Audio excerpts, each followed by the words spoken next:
अद्भुत हूं, अपने आप को बहुत सौभाग्यशाली महसूस कर रहा हूं। जयपुर के इस क्षेत्र में मैं कभी नहीं आया और प्रहलाद चांडक को मैं विशेष प्रणाम करता हूं। इसलिए भी प्रणाम करता हूं कि वो जिस समाज से आता, महेश्वरी समाज से, मैं तुम्हें इसलिए प्रणाम करता हूं कि तुम उस महेश्वरी समाज से आते हो जिस महेश्वरी समाज ने राम मंदिर के संघर्ष के बलिदान में 2 कोठारू बंधु समर्पित किए, वो भी महेश्वरी समाज के थे। मैं इसके लिए भी तुम्हारा सम्मान करता हूं। अच्छी बात है। पीछे कुछ लोग खड़े हैं, कुर्सियां खाली हो तो बैठ जाओ। आपको पता नहीं, मैं बागेश्वर धाम होकर आया हूं, मुझे कुछ सिद्धियां प्राप्त हैं। जो मेरी कविता के बीच में उठकर जाते हैं, ईश्वर उन्हें बैठ जाइए। अब मैं आया हूं, कालवी साहब बैठे हैं, मैं आपकी उपस्थिति को प्रणाम करता हूं। बहुत दुखी हूं, बहुत उदास हूं और डरा हुआ भी हूं, क्योंकि मैं उत्तर प्रदेश से आया हूं। पूरा देश हमें कोस रहा है इस समय। तो मैं इस समय जो खड़ा हूं तो बहुत दबाव में खड़ा हूं। 4 पंक्तियां अगर आप मुझे हिम्मत दे दोगे तो मैं वादा करता हूं कि पृथ्वीराज चौहान का वंशज आपके सामने खड़ा है, वो सुना के जाऊंगा कि वर्षों आप मुझे भूल नहीं पाओगे। बढ़िया बात है गौरव। 4 पंक्तियों में मेरा डर दूर कर देना बस। स्वरों में शौर्य के लेकर यहां उद्गार आया। बदनाम मत करिए कि अयोध्या हार गई, अयोध्या हार गई, अयोध्या हार गई। ना कभी अयोध्या हारी थी, ना कभी अयोध्या हारी है, ना कभी अयोध्या हारेगी। अरे हारे तो अयोध्यावासी हैं, अयोध्या नहीं हारी। अयोध्यावासी तब भी हारे थे जब राम को वनवास हुआ था। अयोध्यावासी तब भी हारे थे जब मां सीता को दोबारा वनवास दिया गया। अयोध्या कभी नहीं हारी। अब टिप्पणी समझ में आए तो तालियां बढ़ाना। अयोध्या कभी नहीं हारी, ना हारेगी, क्योंकि अयोध्या से अयोध्यावासी हैं, अयोध्यावासियों से अयोध्या नहीं है। बहुत अच्छे। स्वरों में शौर्य के लेकर, भाई साहब बोतल वाले भाई साहब, ये आपका 7वां चक्कर, इतने में आदमी की शादी हो जाती है। अब ऐसे बैठ जाओ जैसे पैदा ही नहीं हुए थे। अब उठना मत, ठीक है? तो फोटोग्राफर हूं बस। फोटोग्राफर पता है कौन बनते हैं?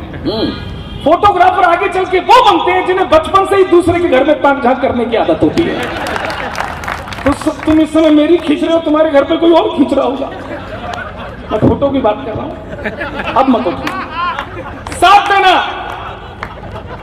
स्वरों में शौर्य के लेकर यहां उद्गार आया हूं, यहां तक मैं कई नदियों को करके पार आया हूं। क्या बढ़िया लगी है, बहुत अच्छे। तुम अपनी तालियों के शोर से आशीष दे देना, तुम अपनी तालियों के शोर से आशीष दे देना। तुम्हारे मंच पर मैं आज पहली बार आया हूं। बहुत बहुत धन्यवाद, बहुत बहुत धन्यवाद। अब इतनी ऊर्जा लगाई मैंने, पीछे 4 लोगों ने ताली नहीं बजाई। कालवी साहब, इससे सिद्ध होता है कि आप कितनी भी मेहनत कर लो, 100% किसी को भी संतुष्ट नहीं कर सकते। मैं व्यक्तिवादी नहीं हूं, व्यक्ति की पूजा नहीं करता हूं, लेकिन एक बात कहना चाहता हूं। 10 साल से भी एक आदमी लगा था इस देश को संतुष्ट करने में, लेकिन लोग संतुष्ट नहीं हुए। हमारे उत्तर प्रदेश के भी कुछ लोग संतुष्ट नहीं हुए। 15 लाख लाओ, तुमने वादा किया था। ए मोदी, 15 लाख दो, तुमने वादा किया था। हमें चैन नहीं पड़ रहा है, 15 लाख लाओ, नौकरियां लाओ। मैंने कहा, स्वार्थी लोगों, मुझे तो मेरे 15 लाख उसी दिन मिल गए थे जिस दिन मुगल सराय स्टेशन का नाम बदलकर पंडित दीनदयाल उपाध्याय रख दिया गया था। मुझे मेरे तालियां बढ़ाना था। बहुत अच्छे। मुझे मेरे 15 लाख की अगली किस्त उस दिन मिल गई जिस दिन कश्मीर से धारा 370 को नेस्तनाबूद कर दिया गया। अब देखें कितने समझदार है प्रतापनगर के लोग। तुम 15 लाख पे रो रहे हो। 22 जनवरी 2024 को राम मंदिर की प्राण प्रतिष्ठा के साथ हम करोड़पति हो चुके हैं, तुम्हें पता ही नहीं है। वाह। हम कमजोर जरूर हुए हैं, सनातन को कमजोर करने की साजिशें शुरू हो गई हम धमक देख सकते हैं, लेकिन हमारे इरादे कमजोर नहीं है। अभी तो सरयू धन्य हुई है कालवी साहब। अरे मेरे सनातन के लोगों, यह सर्व समाज का कार्यक्रम है, मैं जानता हूं, लेकिन इतनी बात दावे के साथ कहता हूं, यदि जो व्यक्ति महाराणा प्रताप को अपने सीने में रखता है वो किसी भी जाति का हो, उसे मैं राजपूत मानता हूं, उसे मैं क्षत्रिय मानता हूं। क्या बढ़िया बात है। वो हर व्यक्ति जो इस मिट्टी को भारत माता मानता हो, वो हर व्यक्ति मेरी नजर में राजपूत है। और धर्म रक्षा का, राष्ट्र रक्षा का संकल्प, उसकी जिम्मेदारी आपके कंधों पर है। और एक जिम्मेदारी शेष है, और दावा करता हूं ये होगा। अपना मुंह थोड़ा मथुरा की तरफ कर लेना।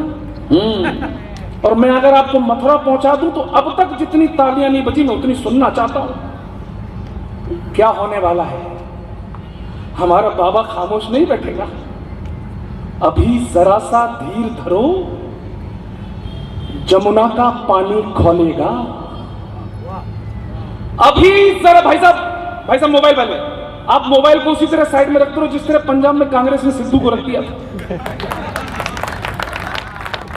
सुनो, हिम्मत के साथ कह रहा हूं। बहुत अच्छे। अभी जरा सा धीर धरो, जमुना का पानी खौलेगा। राम भक्त के बाद अभी तो श्याम भक्त भी डोलेगा। अभी नहीं, बचा के रखो, चौथी पंक्ति धमाका देखना चाहता हूं राणा प्रताप सर्कल पर। राम भक्त के बाद अभी तो श्याम भक्त भी डोलेगा। और जिस दिन गदा उठा ली अपने पवन पुत्र बजरंगी ने, कमर में लेटा औरंगजेब भी राधे राधे कमाल है। बोलेगा, बहुत बोलेगा। और ऐसे नहीं बोलेगा। कोर्ट ने भी कह दिया कालवी साहब कि वहां जो ज्ञान वापी में नंदी के सामने है 450 साल से, वो भोले बाबा ही हैं। लेकिन अभी भी कुछ लोग छाती पीट रहे हैं, नहीं हम वहां पूजा नहीं होने देंगे, वहां तो हम थे, नहीं हटेंगे, नहीं हटेंगे। आइए, कितना अच्छा लगा। इतने प्यार से मेरी पत्नी ने भी कभी माना नहीं। बहुत बहुत आभारी हूं आपका। अभी भी छाती पीट रहे हैं, नहीं हम नहीं हटेंगे, पूजा नहीं होने देंगे। मैंने कहा भाई साहब मान जाओ, सुधर जाओ। ये बाबा का प्रदेश है, ये उत्तर प्रदेश है। यहां कुटाई भी अच्छे से होती है और यहां खुदाई भी अच्छे से होती है। बड़े लोग बैठे हैं, ओम जी बैठे हैं, चंद्रावत जी, सबको प्रणाम करता हूं। अगर मेरी कविता में कोई भी अमर्यादित शब्द आए तो मेरे हाथ से माइक छीन लेना। लेकिन इस सनातन के छोटे से सिपाही ने कड़वा सच बोल दिया हो तो मेरे भाइयों मेरा साथ देना, मेरी हिम्मत का साथ देना। ज्यादा मत खुदाई करवाओ मेरे भाइयों, मान जाओ, क्योंकि ज्यादा अगर खुदाई कराई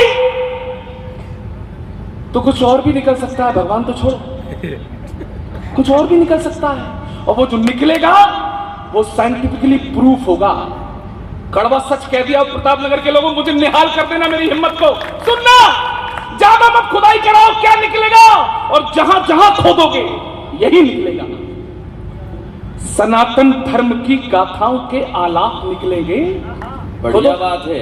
खोदो तो, सनातन धर्म की गाथाओं के आलाप निकलेंगे। हमारे पुण्य को ढकते तुम्हारे पाप निकलेंगे।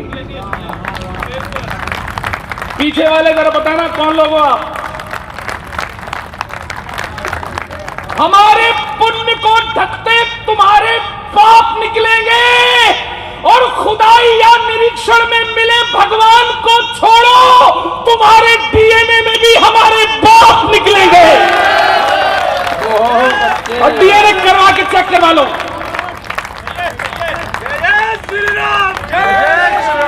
बहुत चिढ़ाए, मत बोलो जय जय श्री राम। बहुत चिढ़ाया गया हमको। मंदिर वहीं बनाएंगे, तारीख नहीं बताएंगे। मित्रों, मन दुखी होता है कि किस तरह हमारे प्रदेश के लोग श्री राम से विमुख हो गए, धर्म से विमुख होने लगे। मेरे सर्व समाज के लोगों, हाथ जोड़ के विनती है, 10-15 साल हैं आपके पास, अपने दलित भाइयों को गले लगाइए, उन्हें समझाइए। ओबीसी भाइयों को गले लगाइए, उन्हें समझाइए। सबसे बड़ी जिम्मेदारी क्षत्रिय और ब्राह्मणों की है। आज 10-15 साल हमने मेहनत नहीं की तो हमारी पीढ़ियां भुगतेंगी। ये क्षत्रिय कुल का एक बेटा आपसे निवेदन कर रहा है। अरे ये तो हमारी हिम्मत थी, मंदिर वहीं बनाएंगे, तारीख नहीं बताएंगे। अरे मंदिर भी बना, तारीख भी आई, और जो जाहिल हमें चिढ़ाते थे उनको हमने जवाब दिया। सुनो, जो कहते हैं कर जाते हैं, जिगरा बहुत बड़ा है। जो कहते हैं कर जाते हैं, जिगरा बहुत बड़ा है। अंगद अब भी पांव जमाए लंका बीच खड़ा है, और बाबर की संतानों अपनी छाती जरा टटोलो। हमने जहां कहा था देखो, झंडा वही कहा है। बहुत अच्छे बोलो।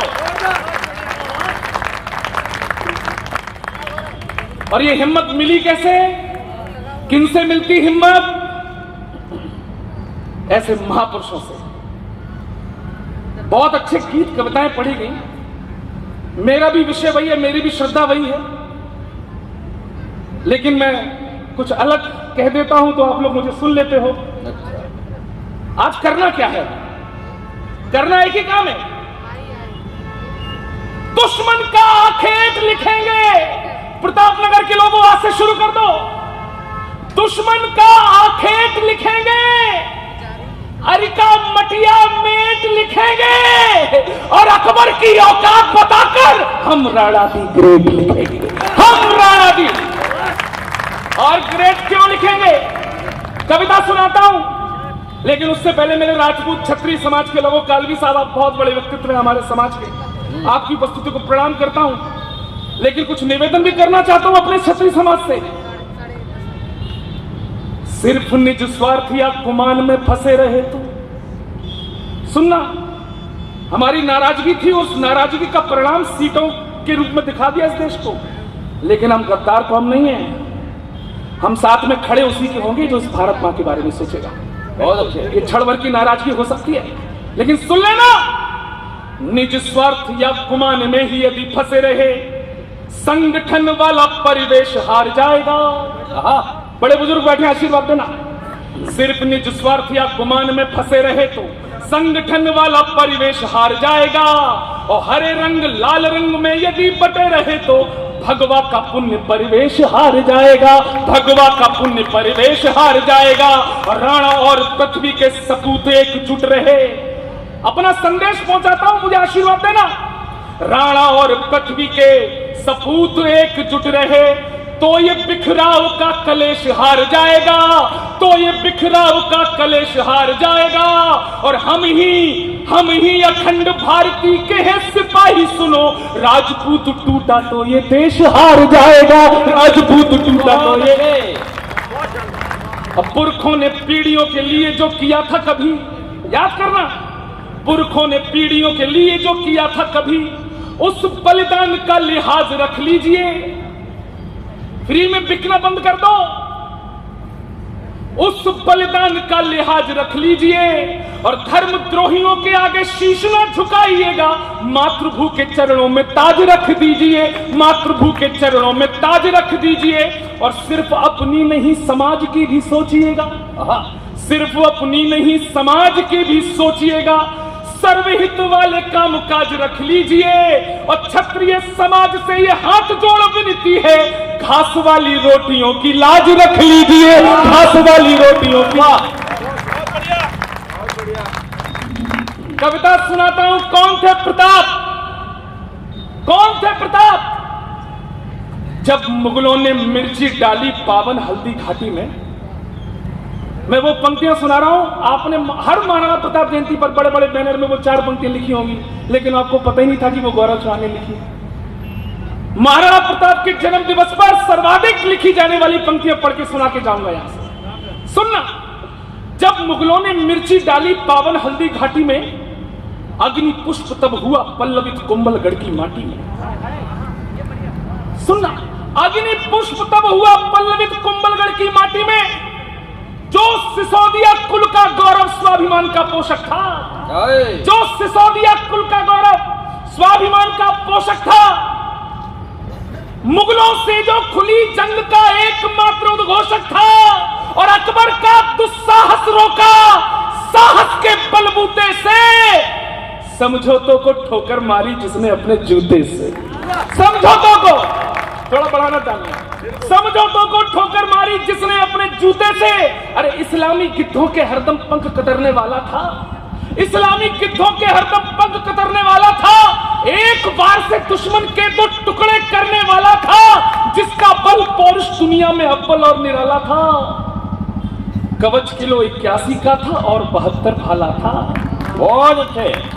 अब तक भी जिन्होंने तालियां नहीं बजाई, गौरव चौहान चुनौती देता है हाथ रोक के दिखाना। कवच किलो 81 का था और 72 भाला था। अरे चेतक पर सवार होकर जब युद्ध क्षेत्र में आता था, अरे बाबर की औलादों का कच्चा गीला हो जाता था। बहुत अच्छे। चेतक पर सवार होकर जब युद्ध क्षेत्र में आता था, बाबर की औलादों का कच्चा गीला हो जाता था। 8 फुटा महाराणा से कद अपना नापा करते थे। देख सामने अकबर के भी गुर्दे कांपा करते थे। देख सामने अकबर के भी गुर्दे कांपा करते थे। घास चपाती खाने वाला